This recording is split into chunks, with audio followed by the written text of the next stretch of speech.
সালাউদ্দিন ভাইকে অনুরোধ করব, আপনি তো সংবিধান, কার্যপ্রণালী, বিধি সমস্ত কিছু পড়ে পুরো জাতিকে নসিহত দিচ্ছেন, পাশাপাশি দয়া করে আপনাদের নির্বাচনী প্রতিশ্রুতিটা করেন।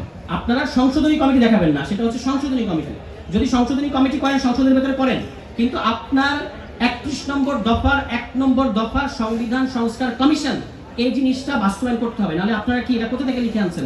ওই তখন আর সালাউদ্দিন ভাই ছিলেন না, এই কারণে উনি এটা মানতে চান না। ব্যাপারটা বুঝছেন?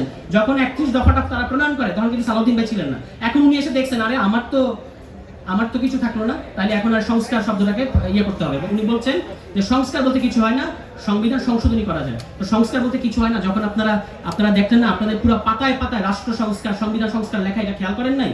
সালাউদ্দিন ভাইকে অনুরোধ করব, আপনি তো সংবিধান, কার্যপ্রণালী, বিধি সমস্ত কিছু পড়ে পুরো জাতিকে নসিহত দিচ্ছেন, পাশাপাশি দয়া করে আপনাদের নির্বাচনী প্রতিশ্রুতিটা করেন। আর আইনমন্ত্রী আসাদুজ্জামান, যার কোনো পার্সোনাল ইন্টিগ্রিটি নাই, তিনি বলছেন আমি আগের সরকারের কি যেন ছিল, অ্যাটর্নি জেনারেল ছিলাম, তখন আমার সরকারের পাবলিক পলিসি ছিল বিচার বিভাগের স্বাধীনতার পক্ষে দাঁড়ানো, আমার এই সরকারের পলিসি হচ্ছে এটাকে নিয়ন্ত্রণ করা, সুতরাং আমি তখন ওই রোল পালন করেছি, এখন আমি এই রোল পালন করছি। আপনার কোনো পার্সোনাল ইন্টিগ্রিটি থাকবে না। পাঞ্জাবের জগতে একটি বিশ্বস্ত নাম, শাবাব এথনিক ওয়্যার। পার্সোনাল ইন্টিগ্রিটি নাই, কিন্তু আপনি হবস লক করতে বলতেছেন। এখন আমি আপনাকে লকের সম্পর্কে একটা জিনিস বলি। লকের রাইট অফ রেভলিউশন সম্পর্কে সম্ভবত আপনি জানেন।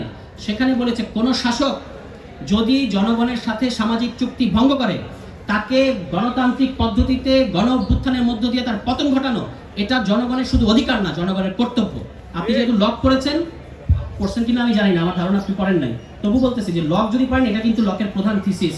ফলে আপনারা যে সামাজিক চুক্তি ভঙ্গ করতেছেন, জনগণের সাথে যে বেইমানি করছেন, এটার চড়া মাসুল কিন্তু আপনাদেরকে দিতে হবে। তখন কিন্তু আপনি মানে এমনি তো দেখলাম আপনি ওই কি বলে এটাকে, ফৌজদারি অপরাধ আর মানবতা বিরোধী অপরাধের পার্থক্য বোঝেন না।